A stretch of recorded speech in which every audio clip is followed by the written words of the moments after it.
aí, pessoal? Tudo bem com vocês? O caso Marco Aurélio, nós vamos falar sobre isso hoje. O chamado caso Marco Aurélio é o mais famoso, controverso e misterioso caso de desaparecimento de uma pessoa numa montanha brasileira. Ele é louco, o caso é muito cheio de loucuras e a gente vai trazer todas elas aqui para vocês decifrarem. Esse caso foi o pedido da Adriele Caroline, uma inscrita do canal. E com o pedido dela, eu e o Vinícius pulamos a fila de outras pesquisas que já estavam bem encaminhadas e nos dedicamos a esse caso cheio de polêmicas. Bora ver?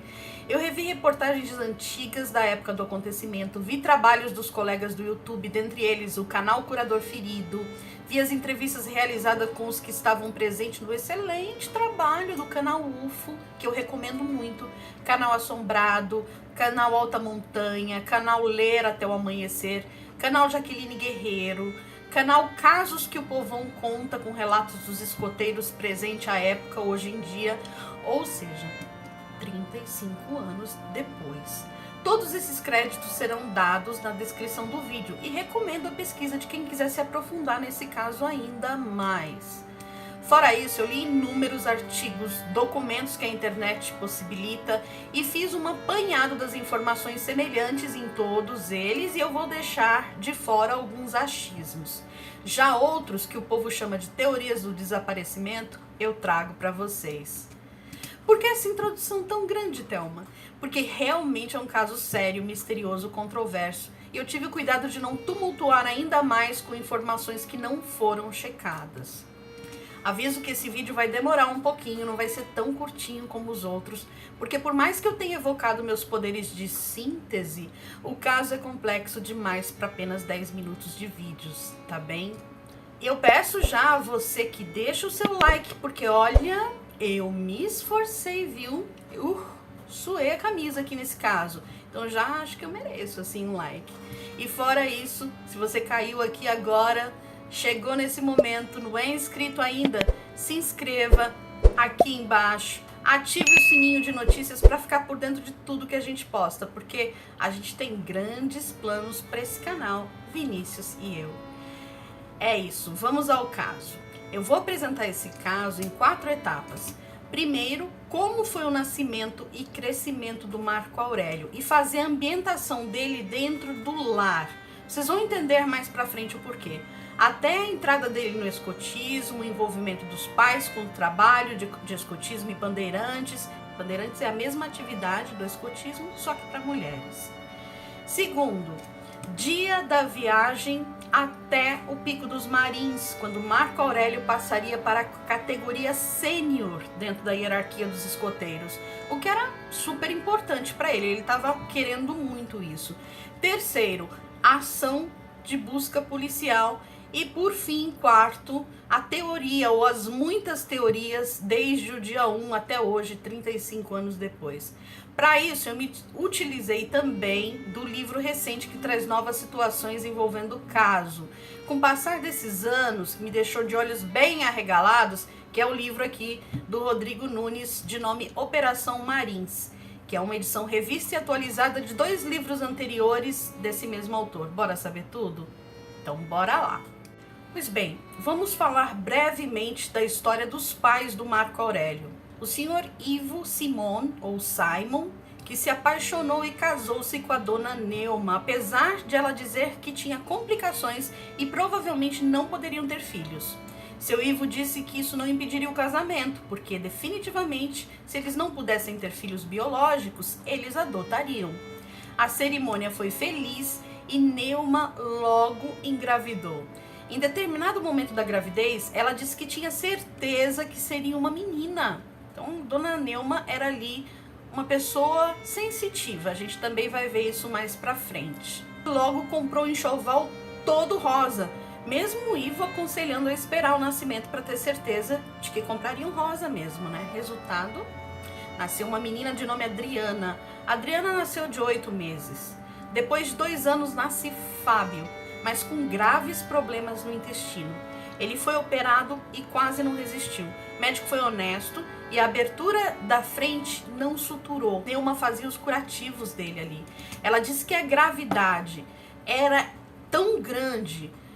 Quando ela fazia os curativos, eles podiam ver os órgãos funcionando ali dentro do filhinho deles. Ai, gente, isso dá uma gastura, né?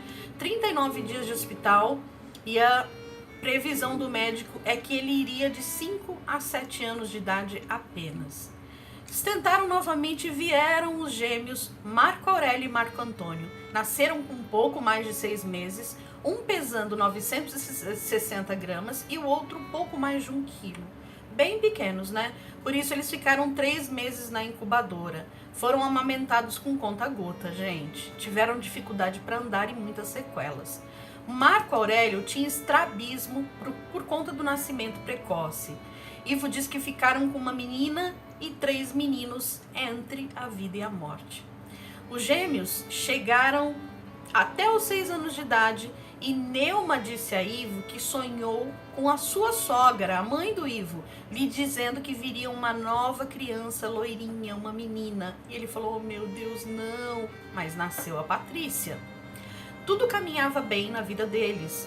Os gêmeos jogavam futebol com o irmão Fábio e quando eles estavam com uns 13 anos mais ou menos, a médica da esposa, que tinha filhos escoteiros e precisava de um acampamento, ligou para Neuma perguntando se eles poderiam usar o sítio que eles têm em Atibaia.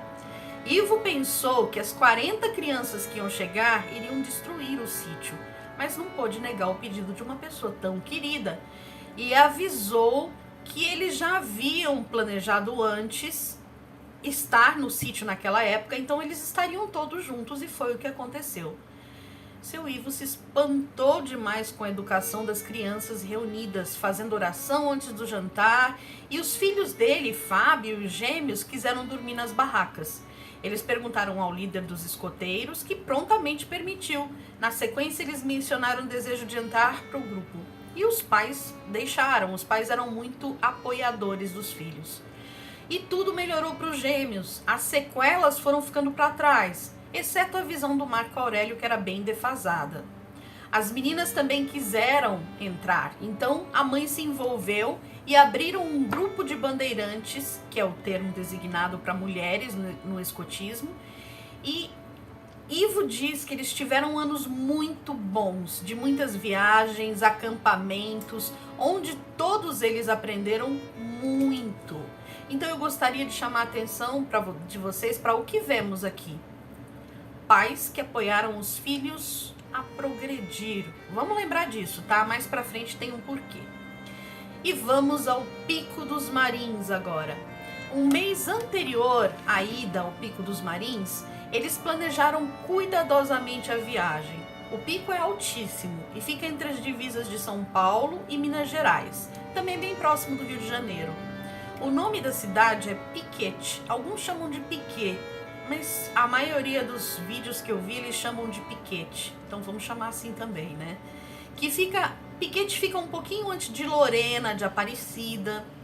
Tudo foi muito combinado, eles eram 17 a princípio, mas com o passar do tempo, por N motivos, muitos tiveram que desistir e ficaram o líder dos escoteiros Juan e 4 meninos de 15 anos.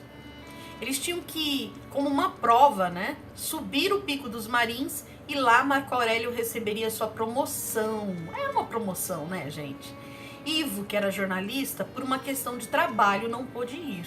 O grupo então viajou até Piquete e de lá foram levados de carro para a base do acampamento, do Pico dos Marins, o que equivalia a mais ou menos 28 quilômetros de distância de Piquete. Então, Piquete de um lado, 28 quilômetros, e onde eles acamparam. Lá tinha um guia chamado Afonso Xavier, muito experiente. Ele subia o pico e descia cerca de 3 vezes por dia, ou seja, ele conhecia a região ali como a palma da mão dele. Com 2.420 metros de altura, o Pico dos Marins fica na Serra da Mantiqueira, e crianças de 10 ou 12 anos com família acompanhadas de guia iam e voltavam no mesmo dia. Muitos deles dormiam lá em cima para ver as estrelas à noite, porque é uma vista linda. Eles montaram um acampamento ali e, por motivos que desconhecemos, Juan, o líder dos escoteiros, disse que não precisaria do acompanhamento de Afonso, porque já tinha estado naquele local anteriormente.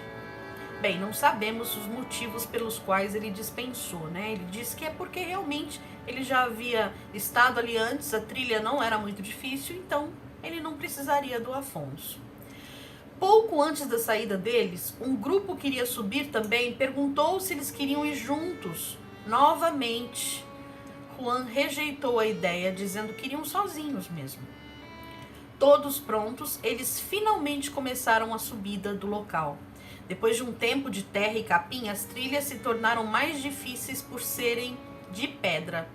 Já se aproximando ali do pico da montanha, era tudo pedra em volta, gente. Nessa parte da montanha tinha muitas fendas na pedra. Essas fendas eram buracos grandes, que eu mentalizei, né? Como mini cavernas verticais, porque elas eram verticais e depois elas se espalharam um pouco na horizontal ali. Cair num lugar desse não era nada bom. E foi neste lugar, mais ou menos a 1.600 metros de altura, que um deles, o Osvaldo, enfiou o pé numa dessas fendas e sentiu uma dor imensa e disse que não conseguia mais caminhar.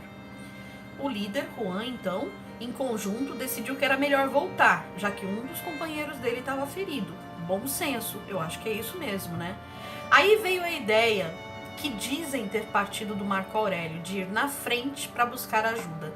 O Marco Aurélio era monitor do grupo, mas é norma dos escoteiros andarem em grupos e não deixar ninguém se separar. E fez um mau julgamento? Acredita-se que sim, uma vez que onde Marco iria buscar socorro numa montanha de pedra, gente. Pedra de um lado, pedra do outro, pedra. Ele ia pedir socorro a quem ali, né? Era melhor terem ficado todos juntos, não acham?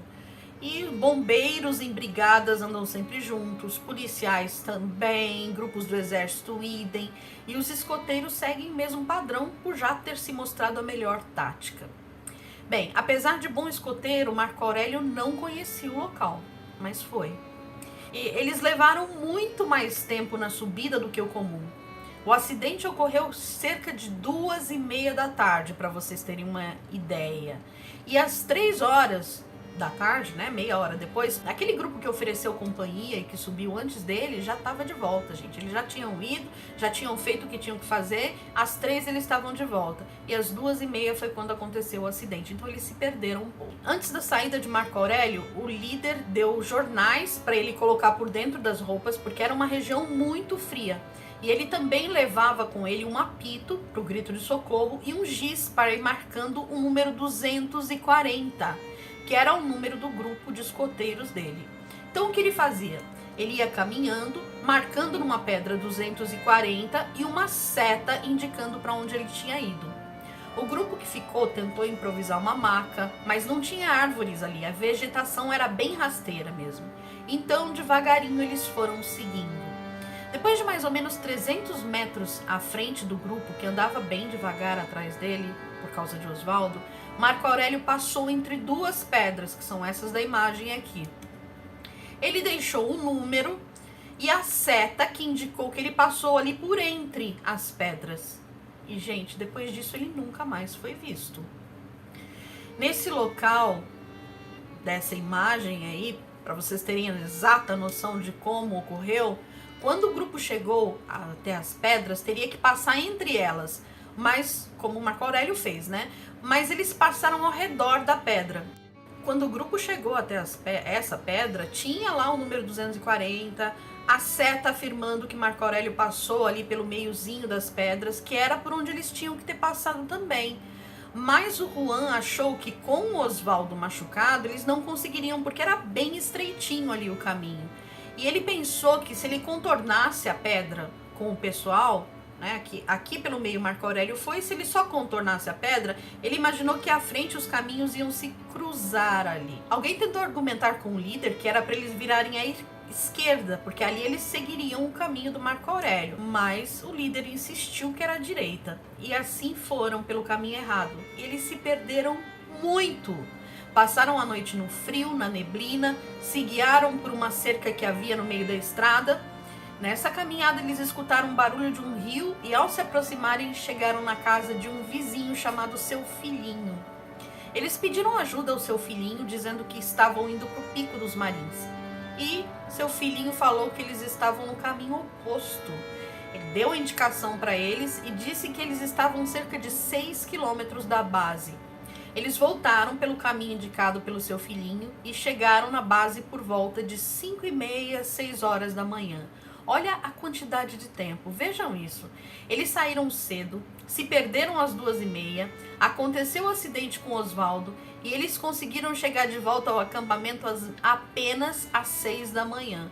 Todos cansados, arranhados, e Marco Aurélio não estava lá no local. Juan, que era o líder, disse para os meninos descansarem, que ele iria tentar encontrar o Marco Aurélio. Juan descansou um pouco antes de sair e voltou sozinho para a serra, gente. Até então, ele não avisou ninguém que desde as 2h30 da tarde eles não viram mais o Marco Aurélio. Eles não viram mais o Marco Aurélio. Das 6 às 10 da manhã, ninguém sabe o que aconteceu. Porque o Juan voltou sozinho às 10. Ele saiu às 6 para procurar o Marco Aurélio e voltou sozinho às 10. Eles então pediram ajuda da polícia de piquete. Então foram a polícia rodoviária, chefe de escoteiros se mobilizaram para tentar encontrar o garoto. A neblina subitamente aumentou e começou a chover, o que era muito raro nessa época do ano. Também teve notícias de um incêndio na região, o que dispersou os bombeiros. Quando foi umas 6 ou 7 da tarde, eles voltaram porque a chuva tornou as buscas muito mais difíceis. Gente, até então os pais da criança não haviam sido avisados. Somente às 10h52 da noite, ou seja, às 22h52, o pai, Sr. Ivo, recebeu uma ligação do chefe de Lorena, dizendo que o Marco Aurélio tinha desaparecido. Claro que esse homem se desesperou e chamou o irmão para dirigir, porque ele não tinha condições de dirigir. E ele queria ir até o local. E foi avisado também por Juan de que eles ouviram uns gritos, apitos, gritos que pareciam ser do Marco Aurélio, muitas luzes, e que o Juan seguiu até o local dessas luzes, mas já não havia ninguém. Bem, Ivo era um jornalista que tinha amigos influentes, então eles conseguiram 2 helicópteros para as buscas. Ele relata que nesse momento a polícia já havia se movimentado muito, porque esse é um caso que nunca acontece. Então eles já tinham policiais civis, militares, bombeiros, alpinistas, espeleólogos, que é o pessoal que entra nas cavernas, a gente pode chamar de caverneiros também, e muitos mateiros da região. Foram 28 dias de buscas intensas, usando todos os recursos possíveis da época. E não se achou nenhum fio de cabelo do Marco Aurélio, gente. Nada. E aí, tudo se tornou um pesadelo que nunca acaba. A polícia passou a suspeitar de Juan, o líder dos escoteiros. As suspeitas caíram sobre Juan por conta das muitas decisões que ele tomou, umas decisões erradas, né? Durante esse dia, e também por ele ter deixado o Marco Aurélio se separar do grupo sem conhecer a região, porque ele já havia visto a região, mas o Marco Aurélio não. Bem, de acordo com o livro, o que aconteceu com o Juan como suspeito é realmente assim de arrepiar os pelos, gente. De acordo com o livro, Juan foi torturado pela polícia na época, que além de tê-lo como suspeito, precisava achar rápido, né, um culpado, porque a mídia estava mais do que envolvida, afinal, o pai do garoto desaparecido é um jornalista. Juan foi colocado em água gelada, hipnotizado, levou choque e sempre contou a mesma história onde ele se dizia inocente. É claro que depois desse fato, Juan ficou pra lá de traumatizado, mas eu também ouvi uma entrevista dele, uma única que ele deu. Os outros 3 garotos que estavam no dia também foram chamados pelo delegado e passaram por coisas que o livro descreve, gente, que não dá pra citar. Não dá pra citar aqui mesmo por causa do YouTube. Na tentativa de assinarem uma confissão dizendo que Juan havia assassinado Marco Aurélio e enterrado seu corpo em algum lugar, né, naquele espaço das 6 às 10 da manhã, quando saiu sozinho para procurar o menino. Os escoteiros, apesar de terem 15 anos de idade, não se deixaram intimidar. E olha que a polícia usou muitos meios para intimidar os meninos. E todos eles disseram, junto com Osvaldo, né, que não iriam assinar. Quem tiver interesse em saber os detalhes do que aconteceu com o Juan, com os meninos, ali na tentativa de forçar uma confissão que condenasse o Juan, compra o livro. Mas é bem forte, viu, gente? É bem forte. O livro tem respaldo, tá bem documentado. Essa foi a teoria número 1, a de que Juan fora o culpado, mas descartaram essa teoria e depois dessa, muitas outras vieram. A teoria número 2 é de que o garoto tivesse fugido de casa. E é por isso que eu contei como era o lar do seu Ivo e Dona Neuma. Para vocês verem que era um lar com amor. Essa teoria persistiu por algum tempo, deixando a Dona Neuma ali e o seu Ivo muito chateados, porque eles acharam que o Marco usou isso para deliberadamente fugir da companhia deles.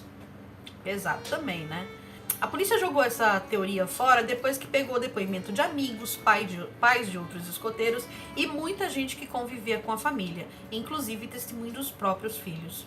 Já pensou a dor de não saber onde o filho tá? E ainda passar pelo crivo de que talvez seu filho tenha fugido por conta de seu tratamento como pai? Ou do seu tratamento como mãe? Duro, né? Outras teorias que eu vou contar para vocês foram ditas pelo seu Ivo numa entrevista concedida atualmente. O pai de Marco Aurélio, o seu Ivo, disse que recebeu informações do Brasil inteiro de pessoas que viram em diferentes pontos. Inúmeras religiões apontaram caminhos e videntes disseram que viam um menino vivo em frente a um rio e que o próprio menino não sabia onde ele estava. Seu Ivo também disse que apareceu muita gente de má fé, querendo aparecer ao custo da desgraça dos outros. Ele mencionou um professor que trabalhava com pirâmides, que disse que poderia localizar o Marco Aurélio. Mas por já ter feito entrevistas e artigos sobre ele antes, o Ivo já havia concluído que ele era um charlatão. Mesmo assim, ele deu ao professor o benefício da dúvida e deu tudo o que ele pediu na tentativa desesperada de achar o filho. Ao final do dia, o professor disse que, como muita gente mexeu no redor ali, ele não conseguia ver mentalmente onde estava o menino. Mas havia saído na mídia. Outra pessoa que seu Ivo diz procurou por ele foi Thomas Green Morton, um médium que se prontificou a ajudar, mesmo dizendo que nunca lidou com desaparecidos. Pediu uma peça de metal que pertencia a Marco Aurélio e deram a ele a faca de escoteiro. Mas ao final também disse que não conseguiu localizar. Eles sofreram ameaça de extorsão de pessoas que ficavam dizendo que estavam com Marco Aurélio para Ivo levar o dinheiro até determinado local à noite, mas para não avisar a polícia ou eles matariam o garoto. Ivo chamou a polícia que prendeu os criminosos. Depois apareceu um garoto dizendo que ele era o Marco Aurélio. Ele e a TV Globo foram até lá. O garoto chamava ele de pai, chamava a Neuma de mãe e tinha uma cicatriz na barriga, como o Marco Aurélio também tinha, mas era uma cicatriz completamente diferente. O delegado pediu para conversar com o garoto e voltou com a notícia para seu Ivo de que ele não era o filho dele. Ele perguntou ao garoto por que fez isso com eles e o garoto disse que queria muito se mudar para São Paulo e eles pareciam uma ocasião perfeita para isso. Pode isso, gente?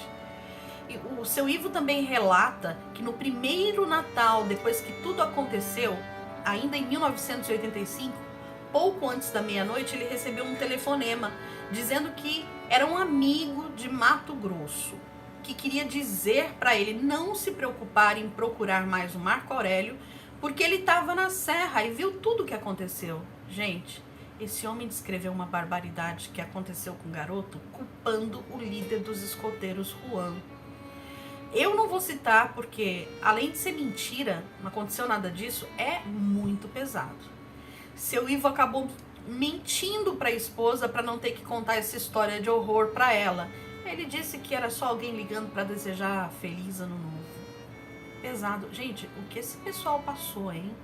Caramba! Bem, vamos à teoria dos extraterrestres.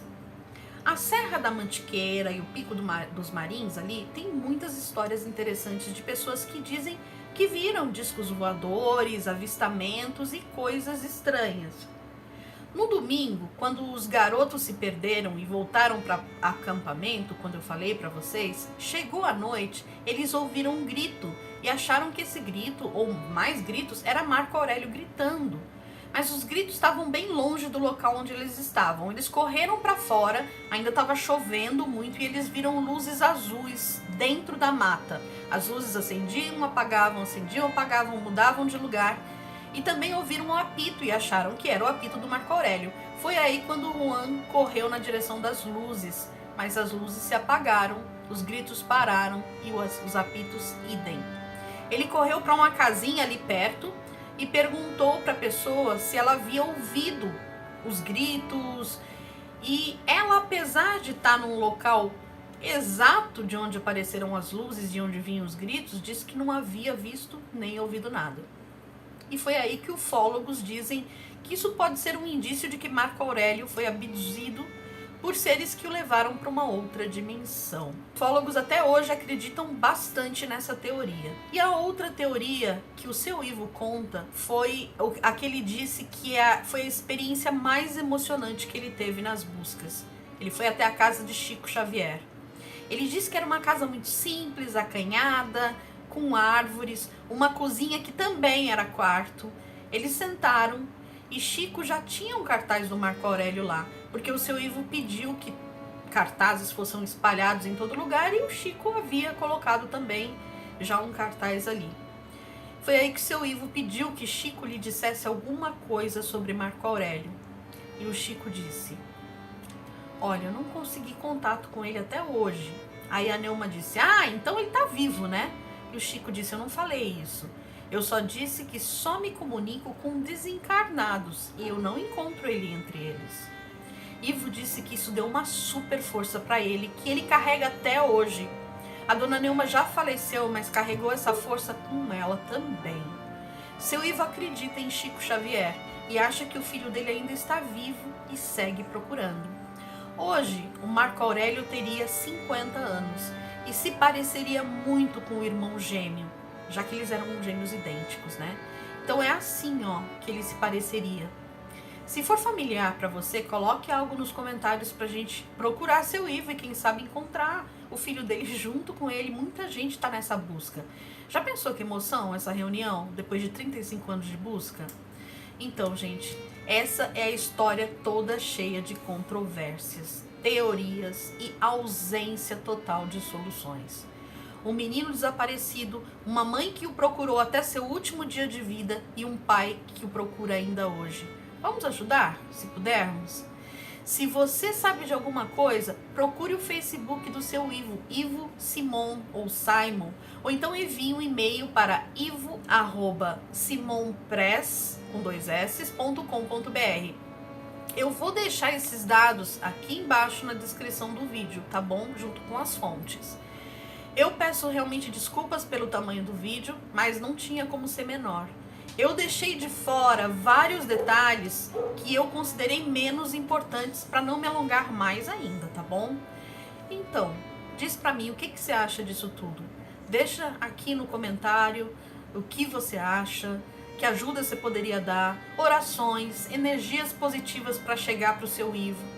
E eu deixo para vocês um beijo e um abraço carinhoso.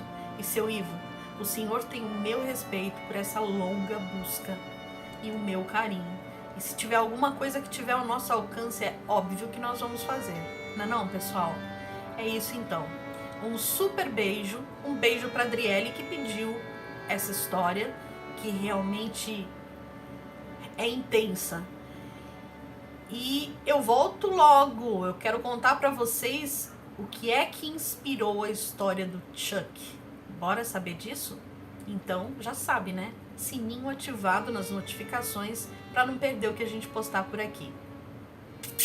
Super beijo!